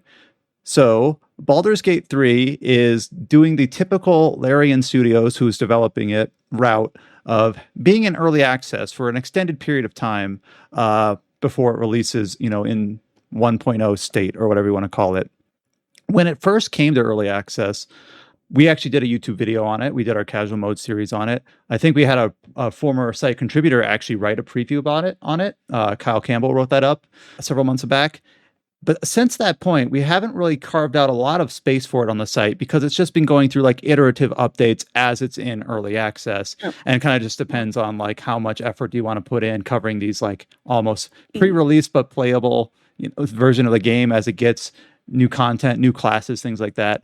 Well, we have more staff members now, more contributors, more people interested in the style of game, and we actually had Scott able to basically revisit Baldur's Gate 3 with its newest patch preview, and this includes a new playable region, a new class in the Sorcerer, I believe. So, at the price it is in Australia, I'm like, I don't want to pay that much for an early access game, so I'm trying to wait just for the full game so I can enjoy it properly. But I've definitely been watching videos of a particular character. What do you mean by that? The Astarion. Oh yeah. Because people, do like the conversations that you have with the character. People like record that, and then like all the different options, like what happens, what you say to them, things like that. Yeah. So Baldur's Gate 3 is kind of interesting because it's obviously a different developer than the original games. It's coming out 20 years later. So some people, I remember, have kind of chidingly said, oh, this is just Divinity Original Sin's Baldur's Gate flavored or whatever, because of its turn-based, because of its focus on character dialogue, which the original games kind of had, but not nearly to the same extent. Unless you include like the characters that Beamdog added to later releases of Baldur's Gate, which kind of touched on that a bit. I really enjoy the turn-based combat because usually when I'm playing, like I'm still working through Pathfinder right now. But I'll get a review on that at some point this century. But it has, and this is more and more common, where a game will have a turn-based option and a real-time option. And usually when I'm given two options, I'll do the real-time option because I'm impatient. But Baldur's Gate 3 is turn-based through and through, so I actually kind of like it when a game kind of forces that on you and forces you to think more tactfully. And it doesn't have like one mode that easily outstrips the other in terms of how it feels to play, and the other mode is just more of a curiosity or on the back burner. But anyways, we do have Scott's thoughts on Baldur's Gate 3. We will obviously cover it more in detail once it releases. It's just kind of in that weird early access limbo, but figured it's been several months since we've taken a chance to look at it, and so we've got another write-up on the site from one of our newer contributors. So go take a look at that. In terms of news for the week, it's another kind of light week as we just wait for the big November releases like Endwalker to land. We do finally have a release date for Monarch. So this is the Furyu Landcars game that's kind of built from the foundation of the original Shin Megami Tensei SMT-IF creators. And it will release in North America on February 22nd and February 25th in Europe. So kind of when we expected it to land. It is actually just as of 2 days ago released in Japan. So it is already out and we'll get it next year. We did get a new trailer for the English dub. I wonder if there's like any like impressions from people who've already played Monarch. I'm really curious to know what people think about this game. I don't know if I should like be interested or not. I know one person who played the demo, and their impression was, "Oh no, this is bad. This is Furyu jank." That was his impression. So but some people, Furyu jank is endearing. Adam, I am going to continue to die on the hill that Lost Dimension is a good game. Once again, Furyu jank. It's interesting because when this game was first announced, like based on the pedigree, based on maybe the way they announced it, maybe based on just the style, it felt like it's been downhill since then. Like the more they've revealed about this game, like the less interest there seems to have been in general. Like, oh, never mind, I don't want that. My only takeaway, not having any real experience with SMT outside of the Persona series or any of the pedigree behind this, is normally here. I'll put it like this: I'm the type of person that plays 80% of the games that I play, even if they have dual voice tracks, I'll play them in English.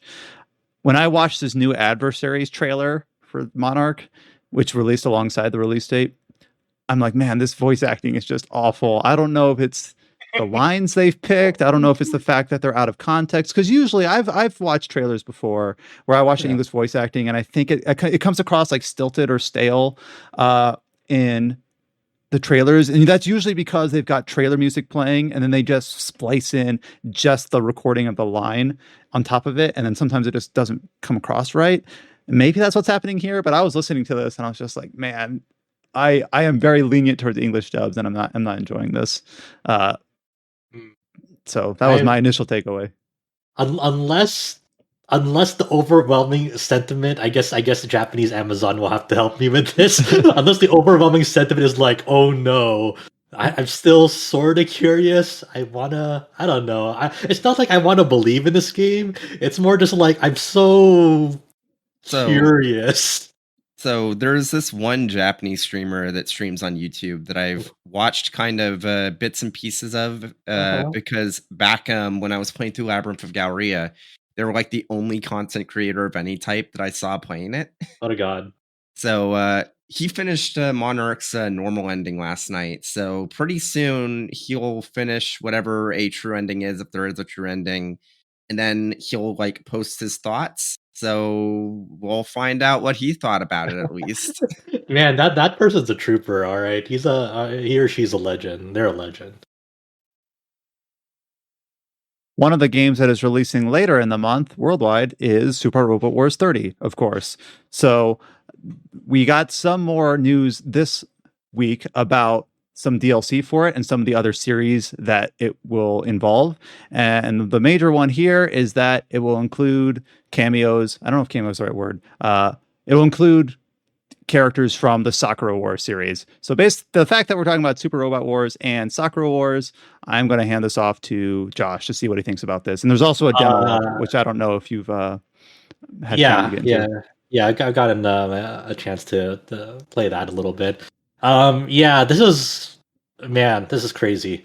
So the Bandai Namco had a Super Robot Wars 30 kind of live stream or trailer to, this week for the game, and then they showed like the contents of downloadable content number 1, because there's gonna be like 2 like DLC packs for this game, and then they're supposed to like add like 9 new playable characters, and like 13 bonus missions and whatnot, and the whole the weird thing about this is like this is the first time they've done DLC of this type where they added like playable characters as DLC. The previous DLC stuff they've done for the SRW games is mainly just like, hey, here's like these batch of missions that are away from the main storyline and the main progression. These are kind of like they're ways to kind of, because these games are already long, and like these missions don't like really fit in with the main storyline path. They're kind of more like jokey, humorous type of stages that like are very simple, and they awarded like bonus like parts and whatnot and money, in-game money for them. So this is like the first time they've done like adding like playable characters in here. So they were teasing like they were gonna add like some new series in here and whatnot. So in this one they added Gundam Char's Counterattack, Belter Chica's Children, which is I think only I think it was only a novel or a manga. It was never animated. And this will come in the form of Amuro's Hainu Gundam, leading the way for this one. This Hainu Gundam has already made an appearance in prior entries in the series. Voltus 5 is coming in this DLC pack as well, which makes sense because Combattler V was already in the base version. So those 2 series like to intermingle with their robots. And then the interesting one with each of these DLC packs is they would have 2 representatives from the Super Robot Wars OG series.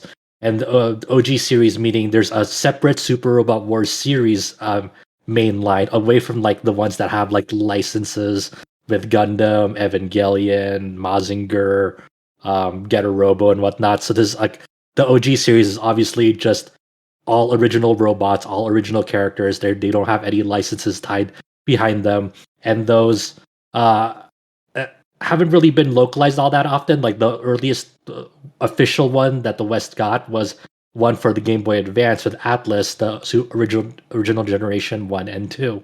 And then the West, this never got an official Western release, but it got an English release in Southeast Asia with Super Robot Wars OG, the Moon Dwellers, and that was like about 7 years ago and whatnot. So the 2 representatives here for this DLC pack in 30 are Kusaha and Bullet. They're well-known characters in that main line, and then they have these special robots that are kind of like the sacred beasts, the Ryu Ko-O and the Ko-Ryu-O. They're technically like the same unit, but they have different configurations, whether like the dragon form is the representative or the tiger form as the representative, and then they have like different move sets and spells and whatnot. So that's really cool to see. But the big main one that like kind of got people out of nowhere was Sakura Wars. This is not the first time that Sakura Wars has shown up in a Super Robot Wars game. It made its debut in Super Robot Wars Cross Omega, which was the now dead mobile gacha game in Japan, and that one got like a crap load of like crossovers and cameos and first time debuts and whatnot. So that's where Sakura Wars first debuted there for the series. But this is the first one that is coming to a home console entry, and that's really, really exciting because we're obviously going to get this in the West officially as well. For the representatives coming here, we have the main heroines of like the older games. This is separate from the Sakura Wars game that came out in the West in 2020. This is not from Shin Sakura Taisen. So none of the characters or reps confusingly are here. Just called Sakura Wars, right? Yep, there's just that was just called Sakura Wars in the West. That was the Western title, and then that just it makes this conversation even more confusing. So for this one, you have Sakura Shinguji from the main heroine from the very first Sakura Wars game, and also the second one. You have Erika from Sakura Wars 3, and Gemini from Sakura Wars 5. So you have the because Sakura Wars 4 was like kind of like a compilation title of like the previous characters. So the three main heroines of the older series are there. You also have the heroes as well. Ichiro Ogami and Shinjiro Taiga.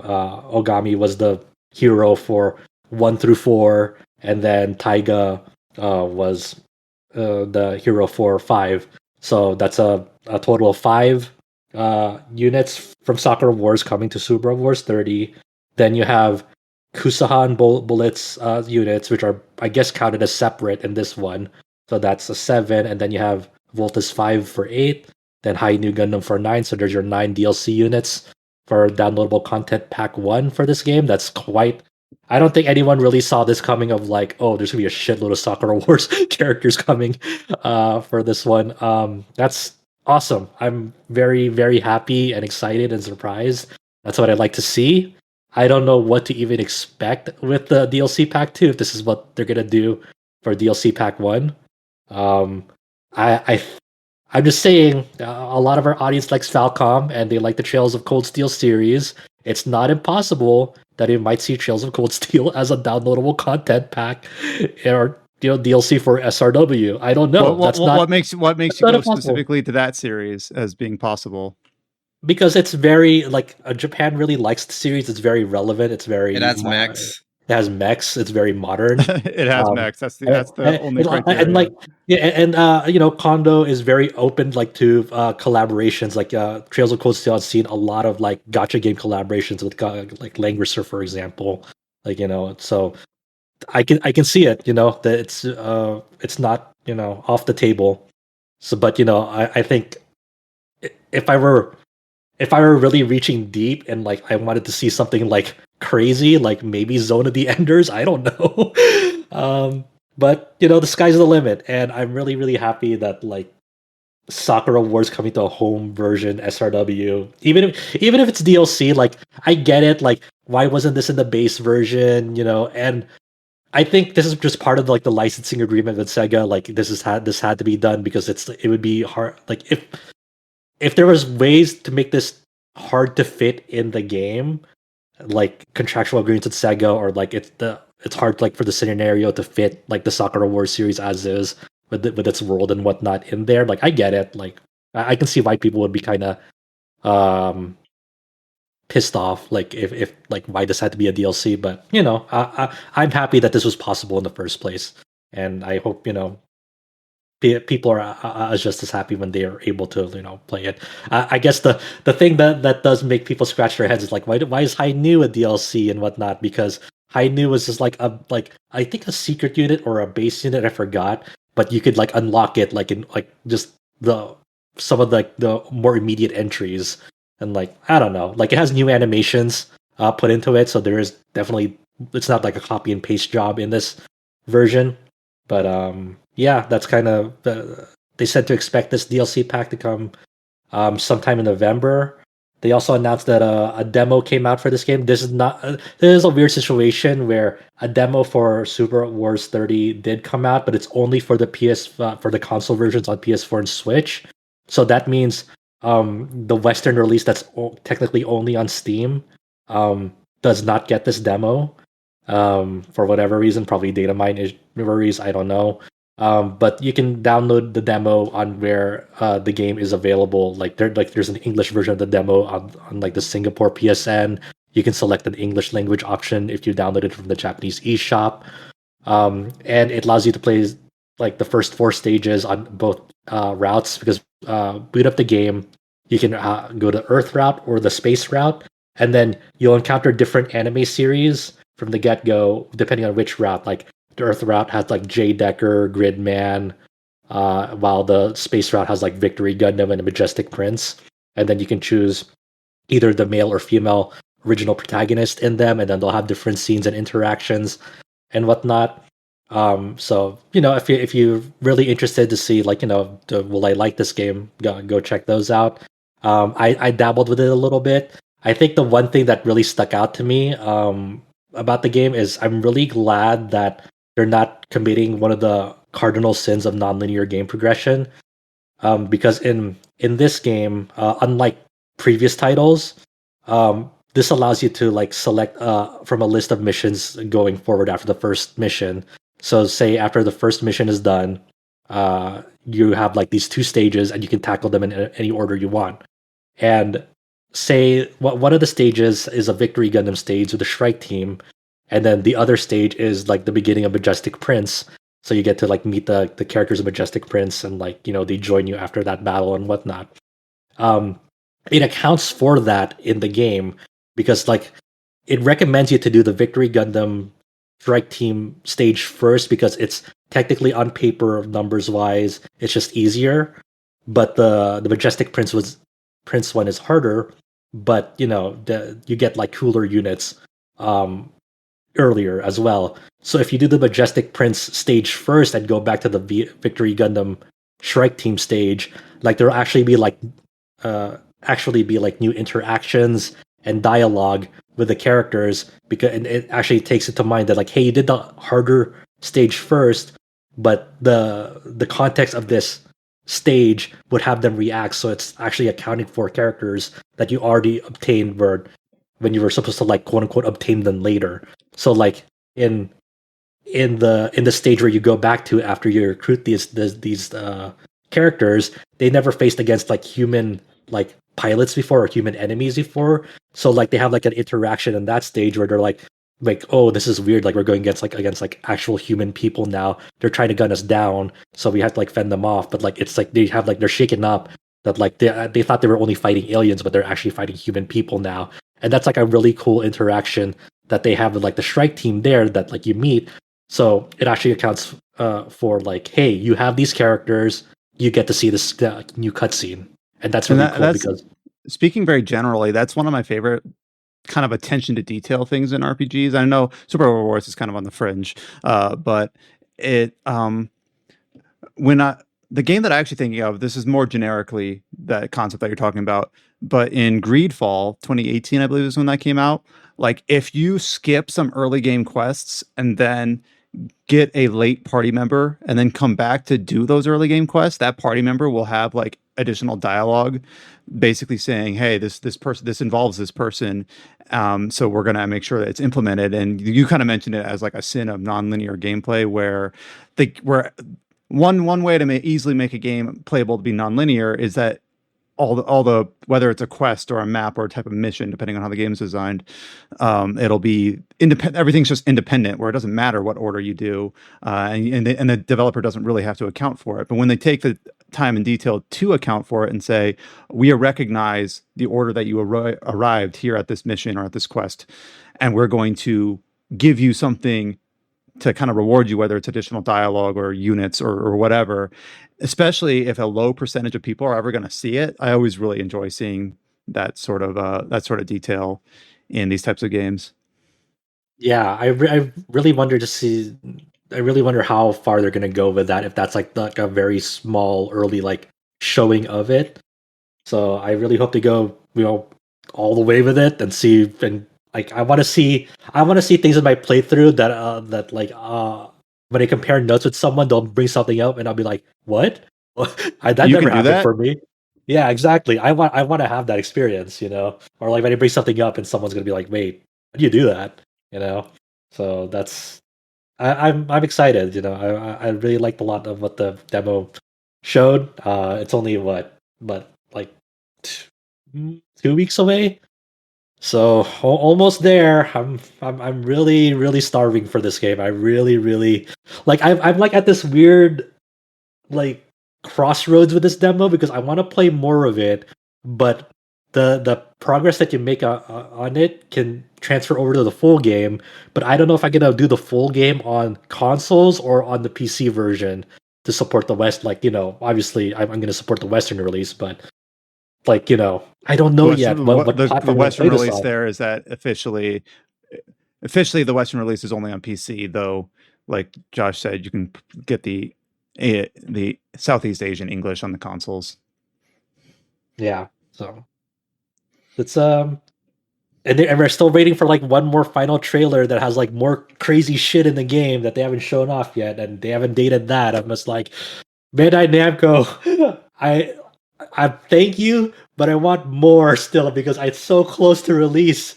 I want more. I need something to tide me over. I feel like everything I'm doing is like an excuse right now, just waiting for this game. A couple other small pieces of bit news from this week.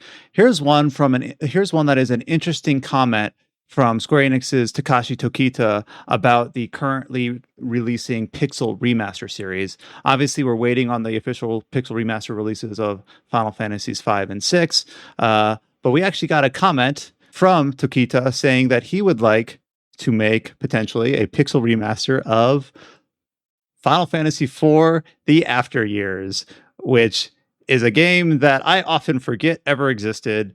Adam, I think you're the one that's probably played the After Years like to completion. You shared a very scary screenshot in the Discord chat the other day. What do you think about, would you revisit the After Years if it came to a Pixel Remaster? Probably would. But to be honest, I don't put a whole lot of stake into this answer. There was an interview about Final Fantasy IV, and one of the questions near the very end was like, it was in Japanese, but it was like, hey, Final Fantasy IV has a sequel. Are you interested in doing that? And his answer was just sort of like, yeah, sure. That's how it came across to me. Just like fantastic editorializing. So that's how I read it. But, just like he acknowledged it exists, and he's like, in the answer, he does say, according to our translation by Kite, that he'd like to do either a Pixel Remaster version or a 3D version, like the DS version, which is sort of weird because it has a 3D version just like the DS version. It's on PC. Apparently it's not on PC in the West, or in Japan. It is on the West. So it's like, I don't know if he's the producer, Tokita like forgot it even existed, but sure. When's Final Fantasy V? Yeah, we have any news on that? For some reason, I thought it was like already slated to be out based on the Steam leaks or whatever it was. No, well, the Steam database had like a late September release for some of those games. Right, that's what it was never official. That's just what Steam database had like listed in that box, and obviously that came and went, so it wasn't ever official to begin with. So it's supposed to be this year sometime. Sure. We did get our first gameplay. Did you have any final comment on that? Sorry. I don't know. Would you actually play a Pixel Remaster After Years? Really? What about the completionist in me would? Isn't there an interlude too? That's like even more bite size. The interlude is like only like 2 hours. Okay. It's not very long.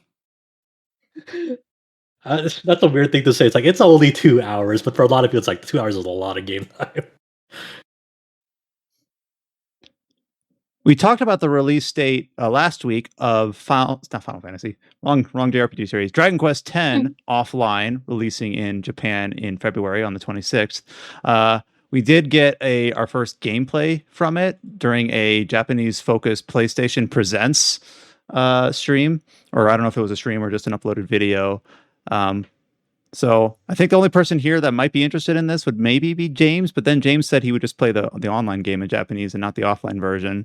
So yep. Oh, I want it in English, please. I think multiple of us want Dragon Quest X in English in some form, at least. Would you be for the offline version with the chibi art style and all that? I mean, the hot ogre girl won't look quite as hot, but I'll take what I can get. You sound so defeated over this. They showed off gameplay. They showed off some running around the field. You kind of like looking at it from the overhead style, chibi running around. It kind of reminds you of like the Shining Diamond, Brilliant Pearl, or whatnot remake. It sort of reminds me of that approach. But like it's like kind of it feels like you know when they did like 3DS versions of Dragon Quest games that they had like that chibi art style. Yeah, I was Yeah, gonna say because Dragon Quest XI has a 3DS version. yeah. It reminds you of that, but like for a home console, and then the battles are Dragon Quest turn-based battles. You know, there's not much to really like glean from that. Instead of I don't. I, when I looked at that, I was like, "Yep, that's Dragon Quest. I want nothing more."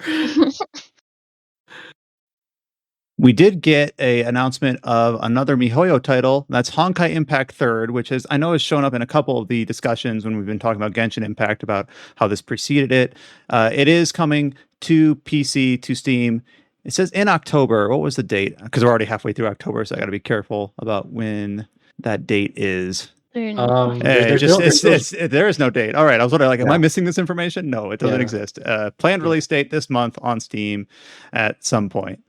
Yeah, So- they released a native PC version, I think, like early last year, like of like the very beginning of like last year, I want to say, or maybe late 2019. So there's a native PC version already that like I tried out for like a few weeks, and I was like, this isn't bad. Like for like a free to play action game, like it's pretty good. So like it just got coming to Steam now, so it's like a weird like divide now because like the Epic Game Store has like Genshin Impact on it, and now Steam will have Honkai Impact Third on it. I didn't It's realize. like, I didn't realize. I thought Genshin Impact on PC was completely standalone. I didn't realize it was. it is standalone. Yeah, it is standalone, but you can also get it on Epic Game Store as well for whatever reason. So if you just want to have it in your Epic Game Store library and feel good about that, so that's cool. Sure. Another thing that is in the category of that's cool, sure. We did get an announcement that this is not a game that we've covered on our site, but it's been covered under the RPG category on some other sites such as Gamatsu. A dungeon RPG, Labyrinth of Touhou, Gensokyo, and the Heaven-Piercing Tree, released on Steam back in August, but now it is also available in English as of this week. So I don't know anything about this game. I don't know if it's come up on Adam's radar when he scours for these news. By the I'm gonna be honest. When I see Touhou, I just sort of it goes in one ear out the other. Like, oh, I don't care. Well, especially if it's a spin-off game because that can be made by anybody. Yeah, but out of all the games you cover, why do you look at this and just say never mind? It's just because there's so many. They're pretty much like they're almost like fan games. They're official. There is no such thing as an official or a fan game with Touhou. Like anyone can make it. Well, no, there are official. There is the ones by them, yeah. Yeah.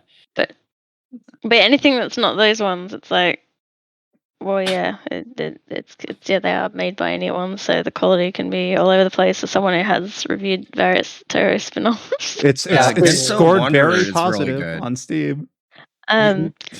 The when I just search this game, like the first thing that comes up is the TV tropes page for it. So I don't why they're the authority on it. Think about Touhou as like the Warhammer of Japan. Like there's a main game to like Warhammer's like the tabletop official thing, but Touhou has like the official shmups, made by Zune. So and then anything outside of those is all fair game, pretty much. And that's where Touhou and Warhammer are basically parallels. I only put this on here on the doc because a few number of my friends were talking about this and how really cool it was. This game is basically like a one massive game of like Labyrinth of Touhou 2 and its expansion plus this together. So it's like hundreds of hours of gameplay in this, and like you have like a shitload of Touhou characters with like a ton of abilities and go wild with it. Just a lot of gameplay. And I think I don't know the exact lineage of like this English patch. I think it was like one of those things where very, very, very, very passionate Touhou fans made a fan English patch. Like I don't know how much time ago, but it's one of those passion projects because like every single like item in this Labyrinth of Touhou like game apparently is like a very obscure reference like in culture somewhere, like this could be like a culture to like or this like item could be like a reference to like episode 37 of like some 90s Japanese show and whatnot, and it could be like as crazy as that. And like that, and the ones who crafted this patch apparently just like asked the developers like, is like, you can use our patch, just do it, like just if you want to include it officially, we're totally cool with it.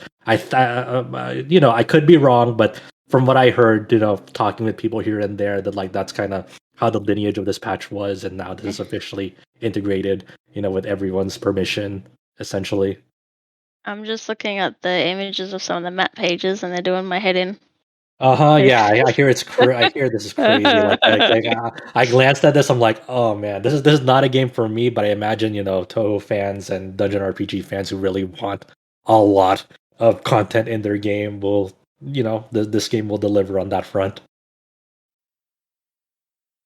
And that covers it for news that was listed for this week. So a couple other interesting things. We did get a number of those cool features up on the site for some of our long form articles, as well as obviously the Monster Hunter Rise preview PC footage ahead of the release next year. So some cool things up on the site in terms of actual announcements. A little bit slimmer, but we're going into a time of year where it's more about finishing out the games to try to get them all played before we go into Game of the Year deliberations and all that. So hopefully expect to see that sort of discussion kick up as we lead into that. On the site side, we'll have to start formulating some of the logistics around that with our newer contributors, as well as the guys that have been here a while. You can read up all of those features up on our site at rpgsite.net. At the top of that of our homepage, you can hit the button to head to our Discord channel, where you can talk about any of the releases that have come out either recently, such as Tales of the Arise, or from earlier in the year that we don't want to leave hanging, such as the Switch release of Monster Hunter Rise. We're up and available on all the social media platforms: Instagram, Facebook, Twitter, as well as YouTube. We've actually got a new video up on YouTube, thanks to James. So thank you for that. We will be back next week. Maybe we'll do a final wrap up on maybe on Dungeon Encounters if we get some more people get some more time to play it. Maybe we'll get Chow and George back to see what they've been up to recently, and we'll just play it by ear and see what ends up being the topic of the day for next week. But until you hear from us then, take care and stay safe. We will talk to you later. Bye.